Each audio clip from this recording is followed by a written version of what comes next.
Ele é considerado um dos orgulhos do Brasil, principalmente na comunidade acadêmica, ao se tornar um dos mais jovens professores da conceituada Universidade de Harvard.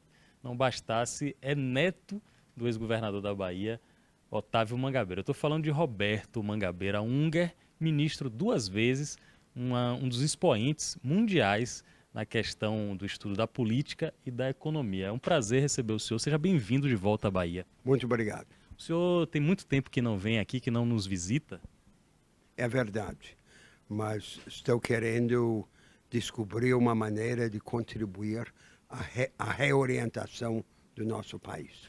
O senhor tem uma visão do Brasil que é uma das visões mais abrangentes, mais complexas do que é nosso povo, do que é nossa cultura. Aí eu faço uma pergunta: qual a visão no exterior, qual a visão internacional sobre o momento que o país vive atualmente? O Brasil praticamente sumiu da atenção mundial. O Brasil é um grande caldeirão de dinamismo humano,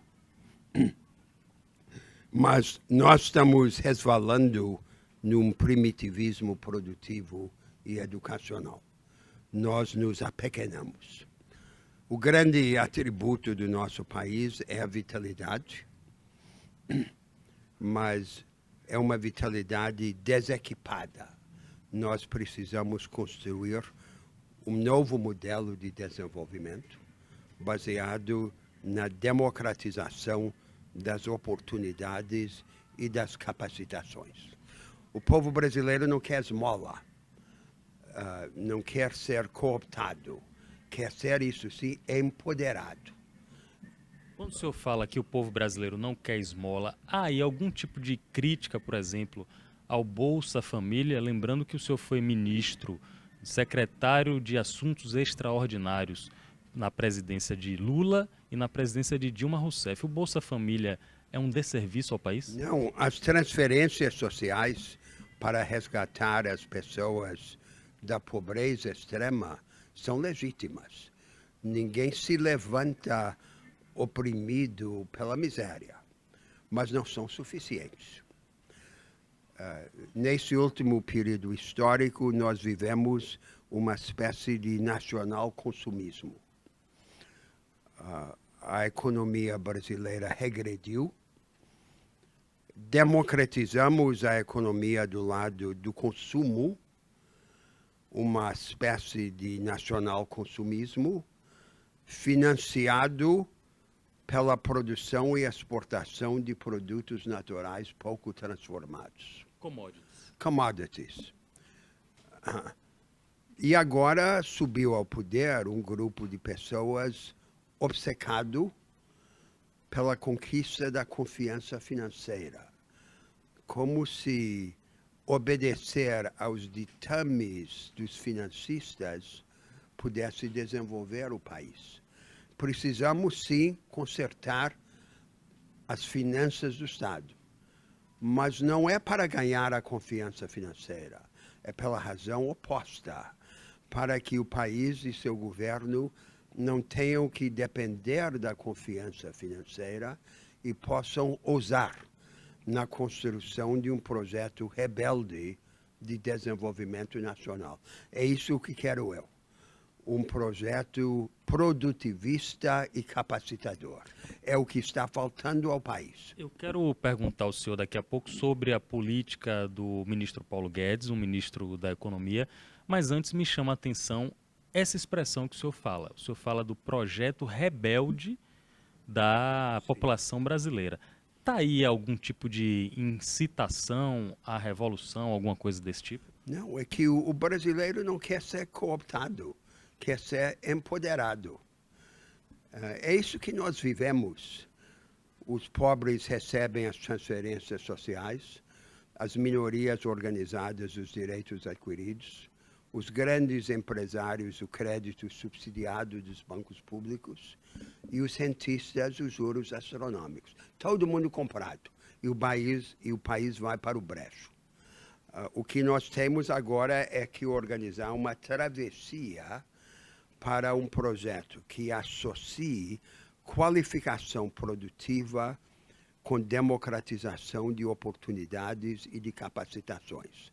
Essa travessia ocorre no momento em que há um novo debate a respeito do desenvolvimento no mundo. O atalho para o crescimento econômico era a industrialização convencional, aquela que se organizou em São Paulo e no sudeste do país em meados do século passado. Já não funciona, porque é o resquício de uma vanguarda anterior, ou é satélite da nova vanguarda. A nova vanguarda é o que chamamos a economia do conhecimento, radicalmente inovadora, baseada em ciência e tecnologia, porém restrita em todas as grandes economias do mundo a franjas que excluem a grande maioria dos trabalhadores e das empresas. Aí é que está o problema.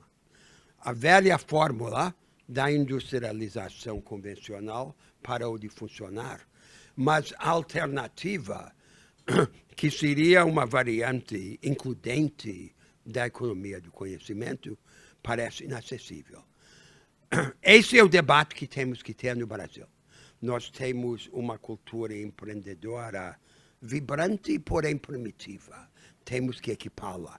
Temos que trazer a periferia da produção para mais perto da vanguarda. Esta é a revolução que o povo brasileiro procura. Para isso, nós temos que ter um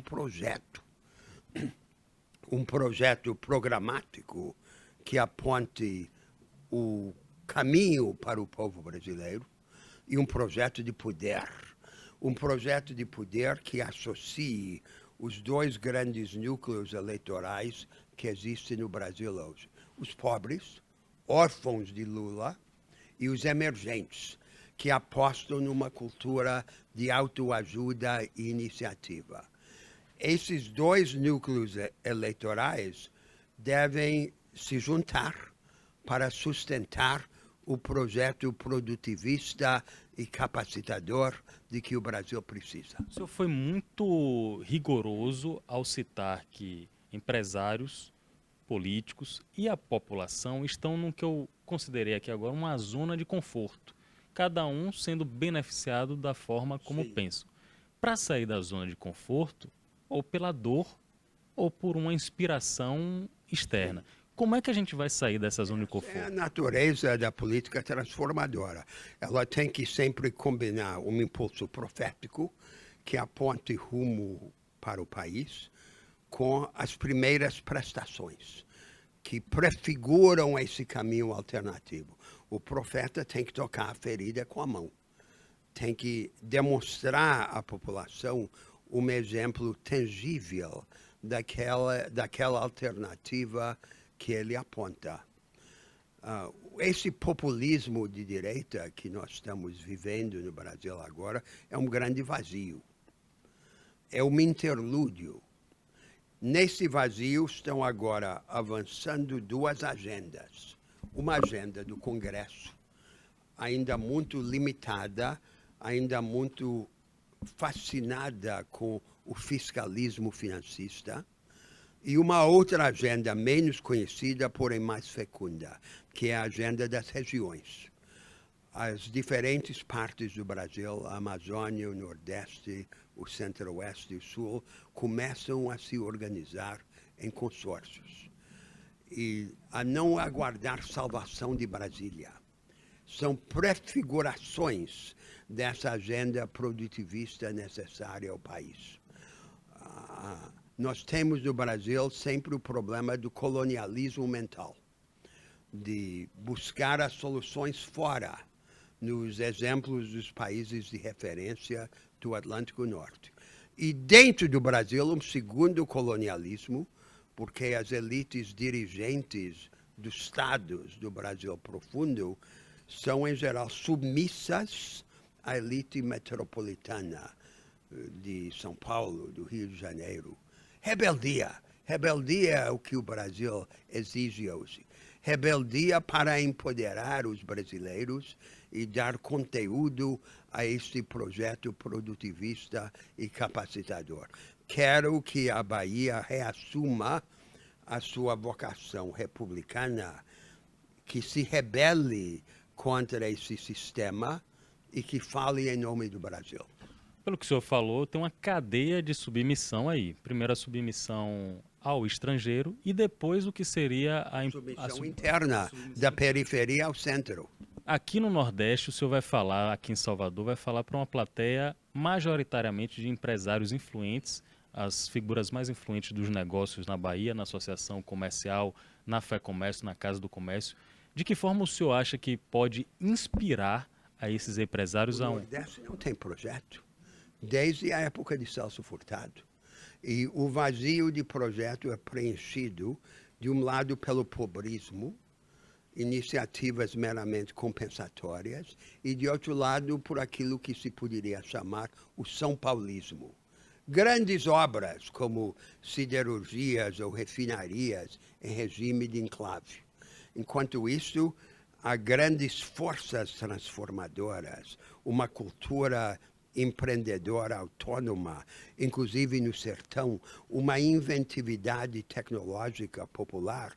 Essas forças são ponto de partida para uma grande construção, para um produtivismo popular e que nos permita caminhar rumo à economia do conhecimento. Eu quero que a Bahia entre nessa história.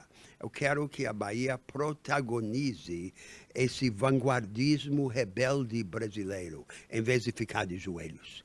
Dentro dessa inspiração de exemplos estrangeiros, o senhor acha que a Índia, por exemplo, na questão da economia do conhecimento, pode ser um norte para o Brasil ou para a Bahia? Não há um único modelo que nós possamos ou devamos copiar, mas há muitas rebeldias pelo mundo afora, na China, na Índia, em muitos outros países. Mas nós não temos que copiar nada, nós temos que aprender. O Brasil é uma grande anarquia criadora. Em vez de suprimir a anarquia, tratemos de equipá-la. Eu dou o exemplo da educação brasileira. É uma educação enciclopédica e dogmática que briga com a nossa natureza. É como se o objetivo da escola brasileira fosse transformar crianças brasileiras do século XXI em crianças francesas do século XIX. Por que isto? O que nós temos, sim, é aproveitar essa inventividade anárquica e lhe prover os instrumentos do conhecimento, da alta ciência, do experimentalismo organizado. Não suprimir a nossa natureza, mas instrumentalizá-la. Vir ao encontro do Brasil como ele é, para levantá-lo. Nós temos agora um Brasil de joelhos, eu quero o Brasil de pé. O senhor chegou a mencionar aqui nessa entrevista uma certa aptidão do atual governo e principalmente dos dirigentes da economia em atender algumas expectativas do ambiente externo. Sim, é como se a conquista da confiança financeira por si só gerasse uma onda de investimentos e, portanto, de crescimento econômico. Isso nunca ocorreu em qualquer lugar no mundo. Seria uma armadilha? É uma ilusão. A lição da história é invariável. A rebeldia nem sempre é premiada, mas a obediência é castigada invariavelmente. Falando em rebeldia, um dos principais discípulos do senhor, o político, ex-ministro, ex-senador, ex-governador Ciro Gomes, tem se notabilizado como um rebelde, como uma voz ativa de combate à esquerda hegemônica, à direita rigorosa, e tem sido, eu diria, muito hostilizado em função disso. O senhor tem acompanhado esses debates promovidos por Ciro Gomes? Claro, eu sempre apoiei na política brasileira as figuras como Leonel Brizola e Ciro Gomes, que me pareciam ter identificação com nosso destino nacional, compromisso com o país. Esse compromisso com o país só é fecundo na medida em que ele se compromete com rumo institucional. Isso é o que importa na política. a construção institucional. Nós não vivemos no Brasil um grande momento de construção institucional desde Vargas.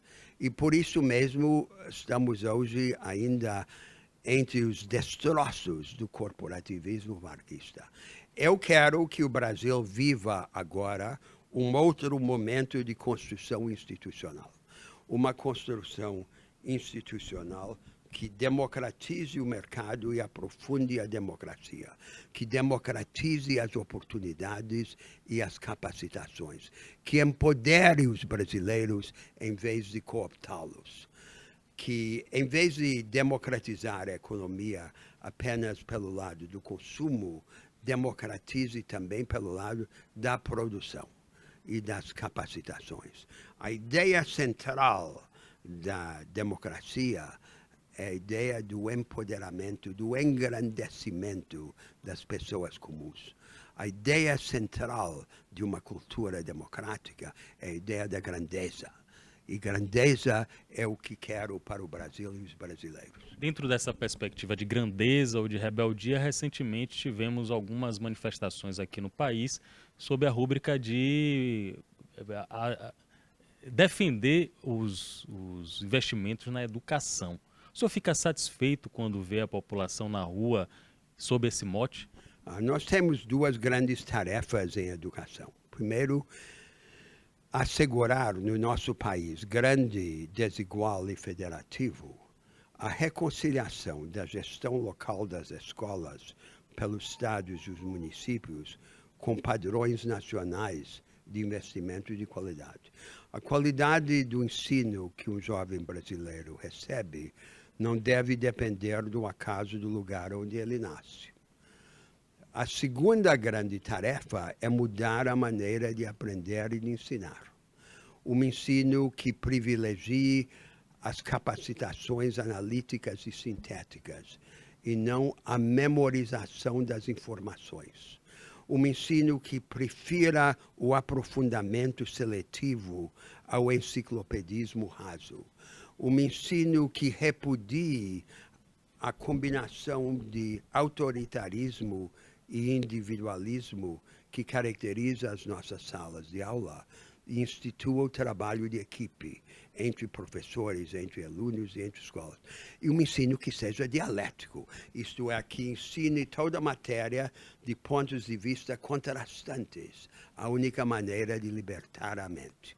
O brasileiro é anárquico, é inventivo, é rebelde, mas ainda é tosco. E agora tratemos de lhe prover os instrumentos para que esta anarquia seja fecunda. É isso que quero. Quando o senhor propõe uma educação guiada e uniforme em todos os estados, nas federações... Uniforme não, mas com rumo. Já há uma massa de experimentos em educação pelo país afora. Alguns são conhecidos, outros não. Muitas vezes os experimentos mais ousados ocorrem em áreas remotas do país, como por exemplo o Acre. Esta é a matéria-prima. Nós temos que aproveitar essa onda de experimentalismo já existentes para mudar o rumo do ensino brasileiro. O senhor não acha... E, ao mesmo tempo, qualificar a produção, trazendo a periferia produtiva para mais perto da vanguarda. O senhor não considera que os recursos estão muito concentrados no governo federal e isso impede que os estados, os municípios invistam em uma melhoria da educação, uma qualificação melhor? Sim, sim, mas daí a necessidade de organizar as transferências de lugares mais ricos para lugares mais pobres. Há três instrumentos necessários. Primeiro, um sistema de avaliação que nos permita descobrir o que funciona. É nisso que já progredimos mais. Segundo, mecanismos de redistribuição para redistribuir dentro da federação recursos e quadros de lugares mais ricos para lugares mais pobres. E terceiro, procedimentos corretivos. Quando uma rede escolar defeituosa deixe de assegurar o padrão mínimo de qualidade, associar os 3 níveis da federação em órgãos conjuntos que assumam aquela rede temporariamente, deleguem o seu conserto a gestores profissionais independentes e a devolvam consertada. Esse é um caminho. Paralelamente, uma revolução no paradigma pedagógico, na maneira de aprender e de ensinar. Esse é um projeto de libertação nacional. A maneira de aprender e ensinar está sendo discutida, inclusive, a nível mundial, né? Todo mundo está se batendo sobre como melhor seria o modelo de educação. Sim, e nós estamos ainda fascinados por essas provas internacionais, como PISA, que são um critério muito restrito para avaliar o êxito. Temos que usar no Brasil. Toda a nossa tendência é surfar na onda das modas mundiais, observar o que fazem os países de referência e imitá-los. Precisa acabar com isso, acabar com o colonialismo mental. Agora nos entregar a uma grande tarefa de reconstrução nacional. Este momento de confusão que nós estamos vivendo, de aposta nos atalhos, no castigo, na violência, no moralismo, tudo isso vai passar. E nós vamos ter que enfrentar a realidade. A realidade é que nossa vitalidade brasileira carece de instrumentos. Os instrumentos precisam ser institucionalmente organizados por uma mudança das instituições econômicas e políticas e da forma da educação no Brasil. É isso que vai soerguer o país e permitir que o Brasil ajude a trazer luz e alento à humanidade. O senhor falou em dialética, que seria por essência o diálogo entre os diferentes, mas hoje o Brasil vive um momento de polarização, que são diferentes que não se dialogam. Isso é avanço, professor Mangabeira Unger? Não, isso é um momento de conflito, de confusão, de desorientação, de perplexidade, mas isto vai passar. E aí é que vem a tarefa salvadora da imaginação. A nossa tentação sempre no Brasil é apostar no fácil. Então, por exemplo, a riqueza fácil da natureza. Só a inteligência salva. Eu quero que nós brasileiros apostemos na inteligência. E dentro da política, na construção institucional. E nos levantemos, porque essa é a ideia essencial da democracia, é a ideia da grandeza das pessoas comuns. Um dos espelhos desse contexto que o senhor narra agora é que temos menos Mangabeiras Ungers e mais Olavos de Carvalho. Esse é o tipo de pensador que o Brasil está conseguindo produzir agora, e qual a opinião que o senhor tem sobre o tipo de pensamento gerado por figuras como Olavo de Carvalho? Eu não preciso comentar isso. Eu acho que há muito de positivo no Brasil. O Brasil é como se fosse uma pedra não burilada. Nós temos esse imenso potencial. Nós não precisamos cultivar desavenças e desrespeito dentro do povo brasileiro. Ninguém precisa ser diminuído para que o povo brasileiro se engrandeça. Vamos colocar o espírito no alto. Vamos ousar, vamos pensar grande. Vamos nos entregar a uma grande obra de construção institucional. Essa mensagem que o senhor está passando, estou com o Tiago Andrade aqui também, da Petrobahia. Seria muito bom que o senhor pudesse compartilhar com os nossos governantes, o governador Rui Costa, o prefeito ACM Neto. O senhor teve um diálogo com eles? Não, ainda não dessa vez, infelizmente, mas espero ter. Como eu lhe disse, há um movimento no Brasil agora de organização das regiões, dos consórcios federativos, que eu ajudei a estimular quando estava no governo, e eu vou continuar. Na medida em que me recebam e me ouçam, vou procurar trabalhar com os governadores e com os consórcios dos estados na tradução do projeto nacional em políticas regionais. Porque ali é que o projeto nacional toca o chão da realidade. Muito bom conversar com o professor Mangabeira Unger. Como último pedido, eu gostaria que o senhor repetisse a história que o senhor contou do seu avô.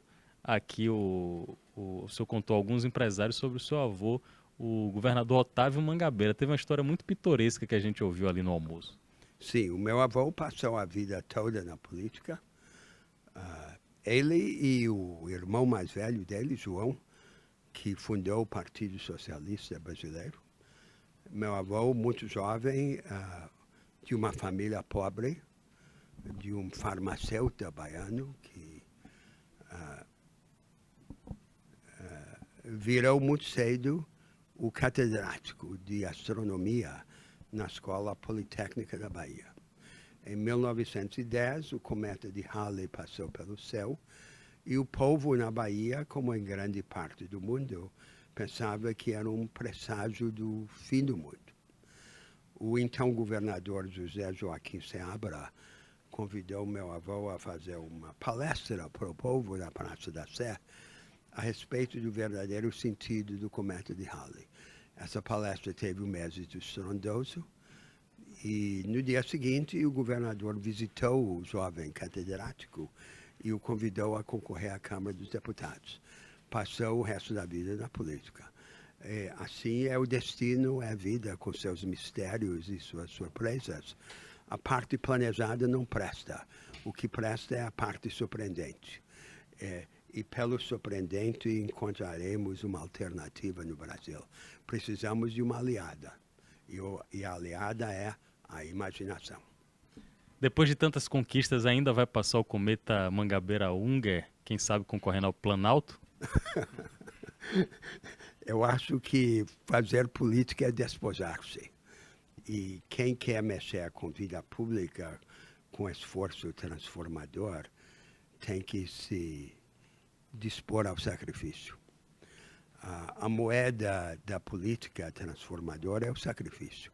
Muito fácil ter palavras bonitas, mas o que diferencia as pessoas é a disposição para sacrificar-se. Ali é que se vai saber a diferença entre o mentiroso e o autêntico.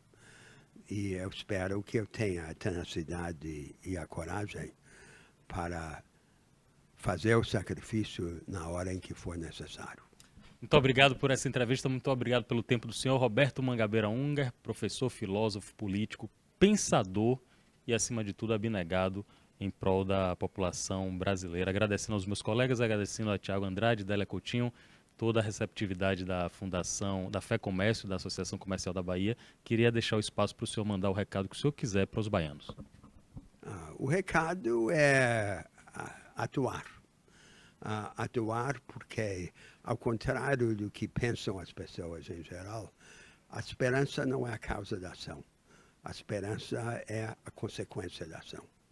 Ninguém precisa ser esperançoso para atuar. Quem estiver aí desalentado, procure atuar. A esperança será o resultado. Parabéns, obrigado. Até a próxima.